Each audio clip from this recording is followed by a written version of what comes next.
जब किसी महिला के मायके से कोई व्यक्ति आता है तो उस महिला की खुशी का ठिकाना नहीं रहता है, परंतु ऐसा नहीं था। एक दिन एक महिला है जिसका काल्पनिक नाम रिंकी है, उसके घर से ममेरा भाई आया हुआ था। उसके पति का नाम राहुल राजपूत था और जो उसका भाई था उसका नाम आशीष राजपूत था।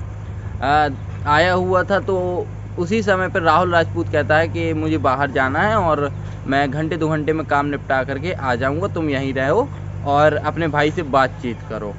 वह इतना कह कर के चला जाता है और पत्नी उसकी बार बार रोकती है कि तुम अभी कहीं मत जाओ, तुम यहीं रहो, बाद में चले जाना। लेकिन राहुल कहता है नहीं, तुम अपने भाई के पास बैठ कर के बातचीत करो, मैं आता हूँ।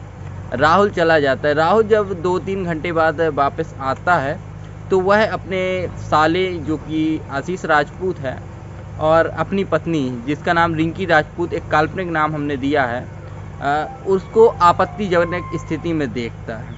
वह देख करके शॉक हो जाता है। बात आई गई हो जाती है। कुछ दिनों बाद एक व्यक्ति की लाश मिलती है और जो पुलिस थी, पुलिस ने छानबीन पे जो खुलासे किए वो बहुत बड़े खुलासे थे।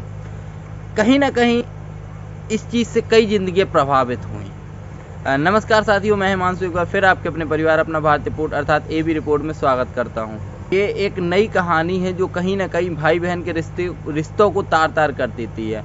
ये बहुत ही पवित्र रिश्ते हैं, लेकिन कहीं ना कहीं इस कहानी के बाद आप कहेंगे कि ऐसा भी कोई कर सकता है।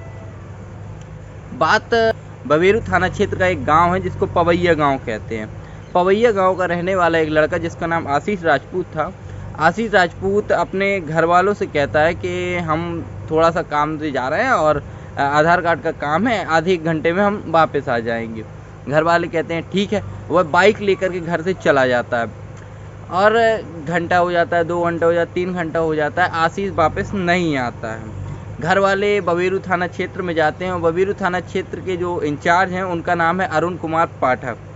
25 मार्च 2022 को आशीष जो है वो घर से गायब हो जाता है और 26 तारीख को ये लोग बबेरू थाना क्षेत्र में जाते हैं। 25 तारीख को दिन भर वह खोजते हैं, रात भर खोजते हैं, जितने दोस्त थे उनसे बातचीत करते हैं, सारी चीज़ें वह पूरी मेहनत मशक्कत कर रहे थे कि आशीष का आखिर कुछ पता तो चले।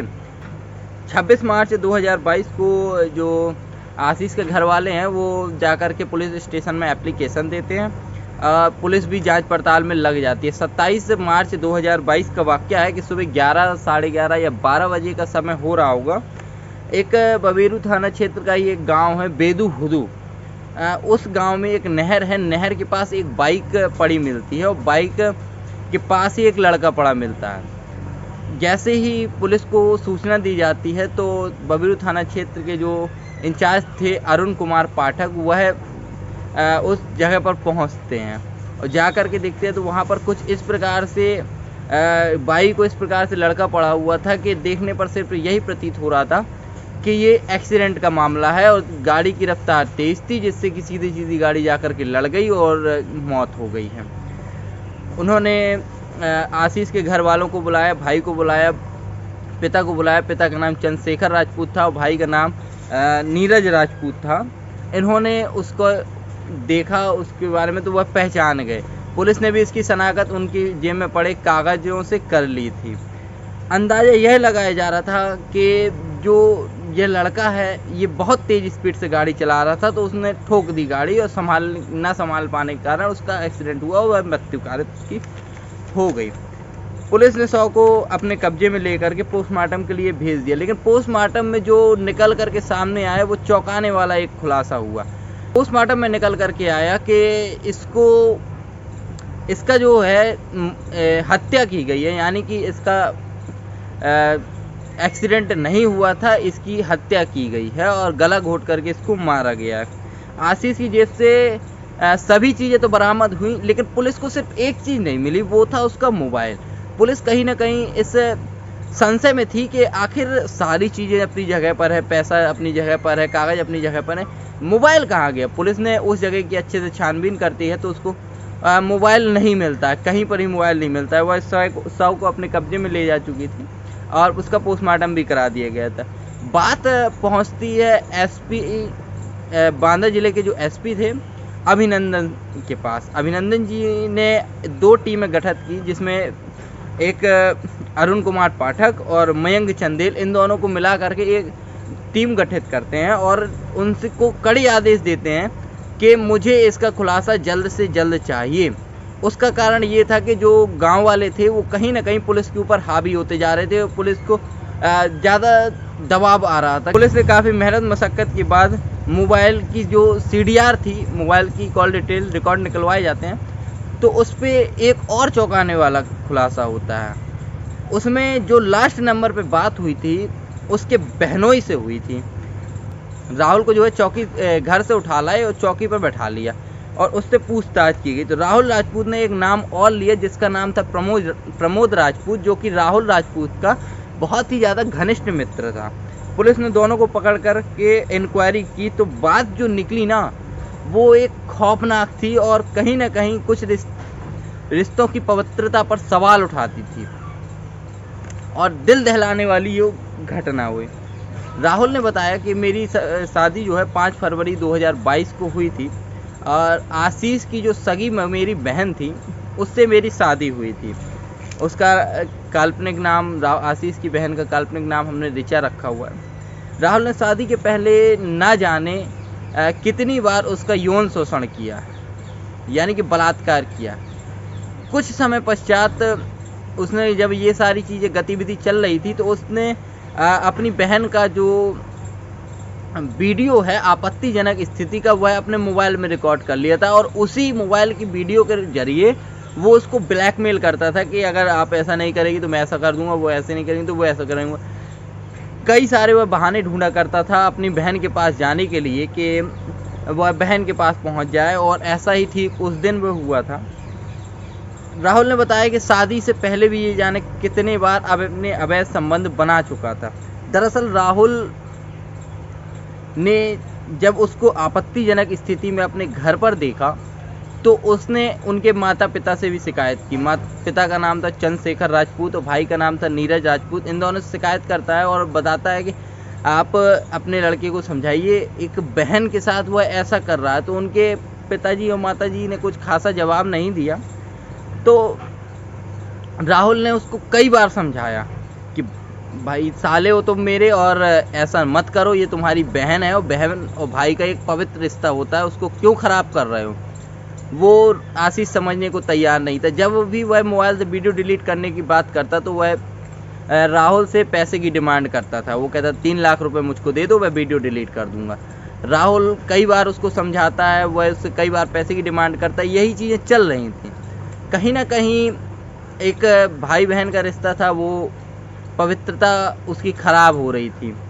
तो अचानक से फिर जब सारी चीज़ें मेरे हाथ से निकल गई कि अब ये कोई भी सुनने को तैयार नहीं है, माता पिता से भी शिकायत कर ली, कई बार इसको भी समझा लिया, ये लोग भी मानने को तैयार नहीं है, तो वह एक प्लान बनाता है। और प्लान कुछ इस प्रकार से बनाता है कि लोगों को पता ही ना चले कि मर्डर हुआ है कि एक्सीडेंट हुआ है। दरअसल राहुल का एक दोस्त था प्रमोद राजपूत से राहुल कहता है कि यार ऐसी बात है, मेरा साला ऐसा ऐसा कर रहा है। तो दोनों ने बैठ करके सलाह मशवरा करके कुछ प्लान बनाया। प्लान कुछ इस प्रकार से था कि हम इसको बुलाएंगे पैसे देने के बहाने और पैसा ना दे करके इसको शराब पिलाएंगे और इसको डराएंगे धमकाएंगे। मारने का कोई भी प्लान नहीं था, इसको डराएंगे धमकाएंगे और इसको छोड़ देंगे ताकि ये डर जाए और इसका मोबाइल लेकर के हम वीडियो डिलीट कर देंगे।